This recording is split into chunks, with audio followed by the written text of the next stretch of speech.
Hey, what's up everybody? So today I want to show you how to install the new Linktree page template on your website. So let's jump over to the builder.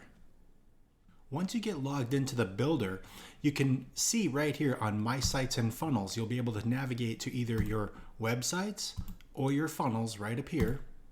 So I'm going to jump into my website, 247rocketmedia.com, and what I want to do is come over here to the pages area of the menu on the left hand side. So this hamburger menu right here, that's right, access my pages. And you can see right here I've got pages, I've got different course modules, different things going on here, and even a couple of funnels integrated into my website.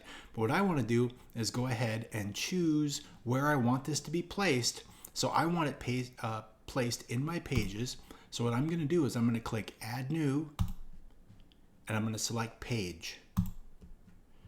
Now right over here in Contact, this is in the categories. So in the Contact category, that's where you're going to find the Linktree page. So you can preview it by clicking there. And you can see that's kind of what the preview looks like. Now I can select it from here or in the preview mode right here by clicking Select. So now I can give this a name. So what it's going to be is mywebsite.com/ whatever I want this page name to be. I'm just going to call it links. And you can see right here, I can add it to a different group. If I wanted to add it to any of these other page groups, I could select that here, but I'm going to leave it as pages. And I'm going to go ahead and click Add.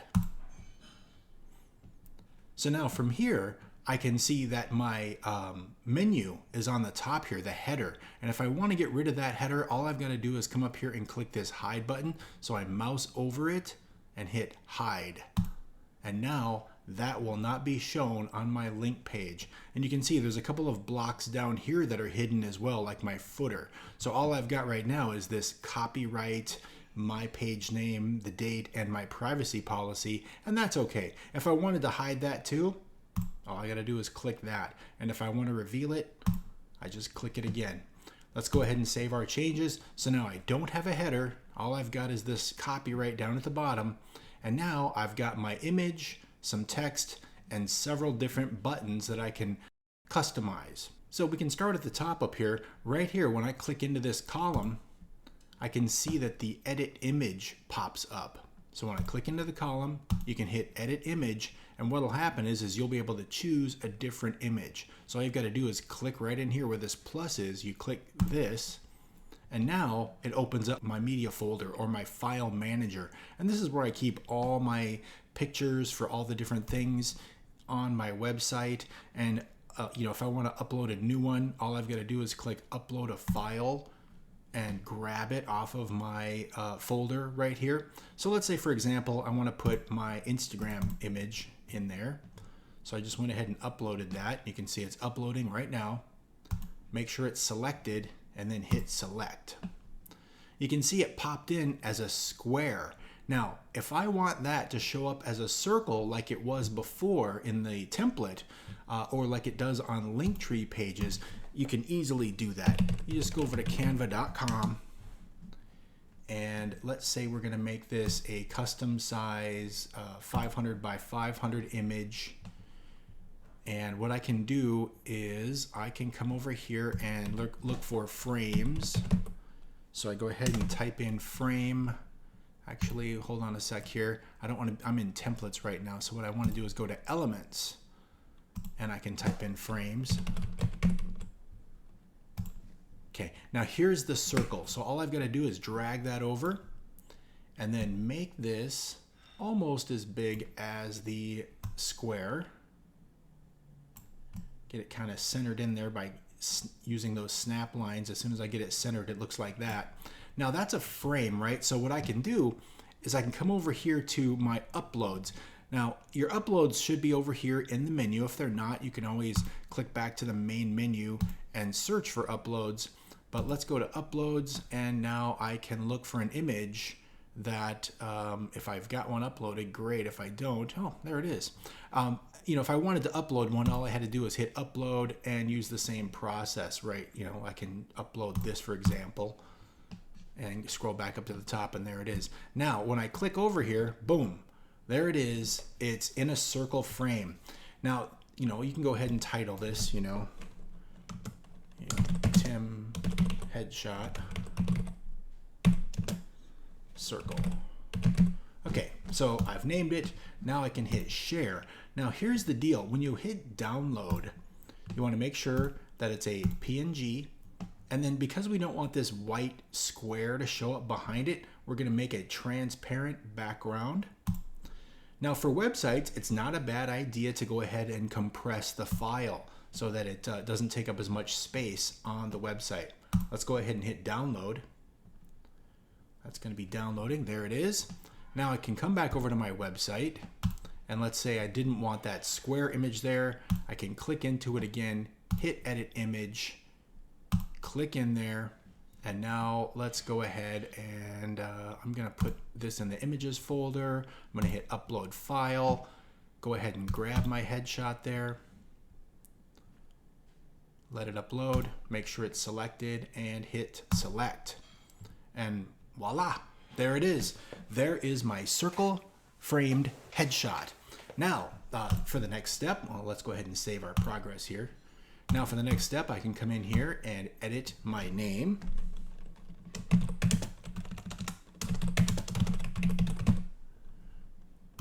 And I've got this bit of text down here below in italics. And of course, you can always change the color of the font up here. There's the text color right there. So you highlight it and change that text color just like this if I want it to be blue or whatever color I want. Now for aesthetics also, you can change the background. So let's go over here and up here behind where it says header, this is kind of a bummer, kind of a quirk. Let's see. Yeah, that's not gonna get out of my way. I'm gonna hit show here so that I can adjust this block. See how when I had this thing hidden, I couldn't really see what was behind it when I wanted to address the block. So I just hit show. So now when I hit the block, I can see what's in there, right? It's gonna let me copy, it's gonna let me delete, or it's gonna give me this block. Because all this is one block with several different images in it. So I've got a block field and I've got a column field. So if I want to, I can put the block, make it have a background color, right? So if I wanted this to be, let's say black, for example, I could go black. And then if I want to, I can click that block again, and I can even add a gradient. Now here's where it kind of gets fun, right? Because I can choose the gradient settings. Let's hit change and make one of the start colors here black, and then make the end color a yellow maybe, or a blue, a darker blue, a gray, a green. There's all kinds of different things you can do with that gradient. So what I can do now is I can click out of there and I can choose whether I want a radial or linear type of a gradient. You can see radial is kind of circular, linear is kind of in a line, and then here you can change where it gets dark and where it gets light, right?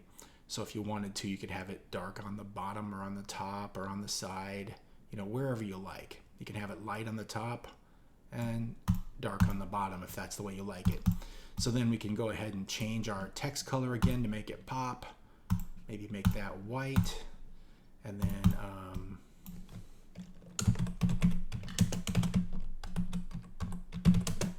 right, so I can choose that. Now I can also change the color of these buttons.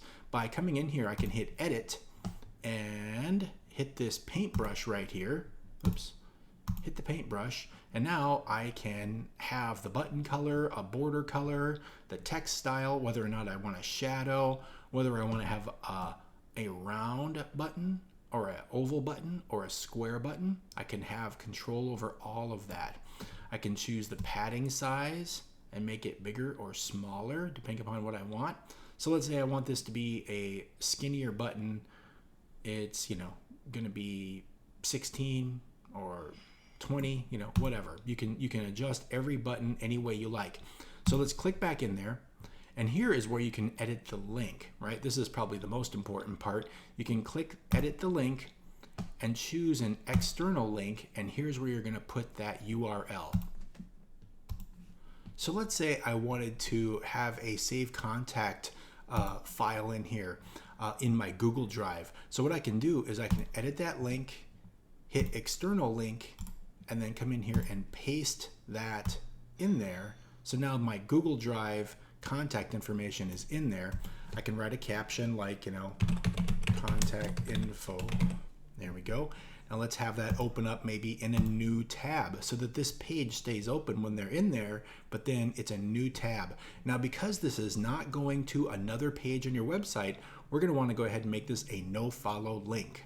So we'll click that, we'll hit select, and now there it is, the save contact. Now, if you've got chat bots, for example, you might want to come in here and put your Ask Me Anything bot link in here. So you go ahead and click that edit link, external link, and you put the URL for your chat bot right there. And again, have it open up in a new tab, make it a no follow link because it's not part of your website, and hit select.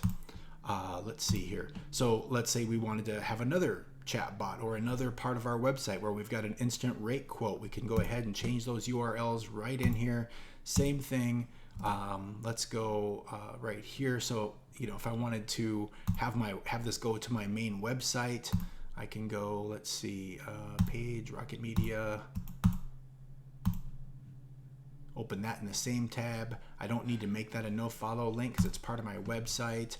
If I want to have my YouTube channel in here, I just simply copy and paste that to an external link. You get the idea. Now, if you wanted to have a call me button, you could certainly do that. You could come down here, edit that button, and come in here and edit that text and go, call me. And here at the link, you go phone, and then you put in your phone number. And you save it. And now that's a call me. And if you wanted to add an icon, simply come down here and you're going to click the icon and you're going to go phone.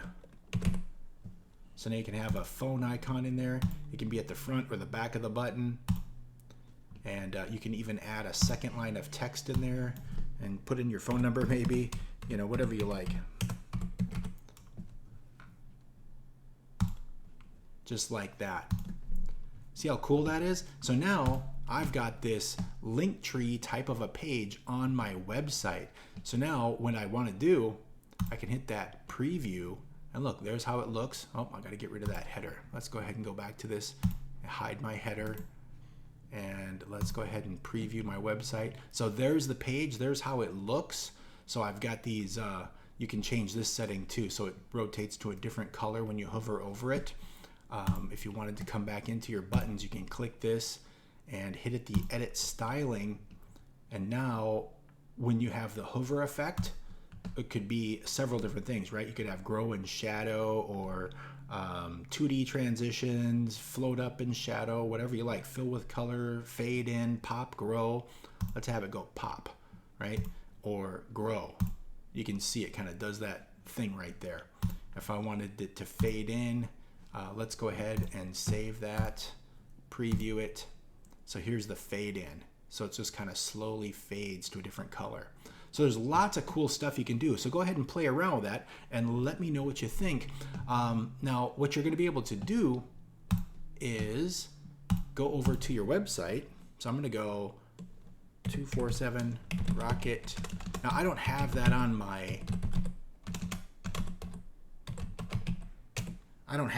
menu, but if I want to, I can just go ahead and try it out with that links, because I called it links and there it is. So that's going to be the URL, 247rocketmedia.com links. So now I can give that address to people and it's going to go straight to my website just like this, right? And if you wanted to, you could have a little disclaimer down here at the bottom, or a little link that goes home or visit website or whatever. But see, they've got it right here. So you could have visit the website and there it is, right? So I just clicked that and it brought me to a page on my website just like that. Pretty cool, huh? So now, I can have this save contact information and it's going to open up my Google Drive so people can save my contact. I can have chatbot links. I can have people go to my YouTube channel, all by saving it under this URL. Now I can just plant that URL anywhere, like in my social media profiles, let's say for Instagram or TikTok. So now people can contact me just like that. Pretty cool, right? If you have any questions, let me know.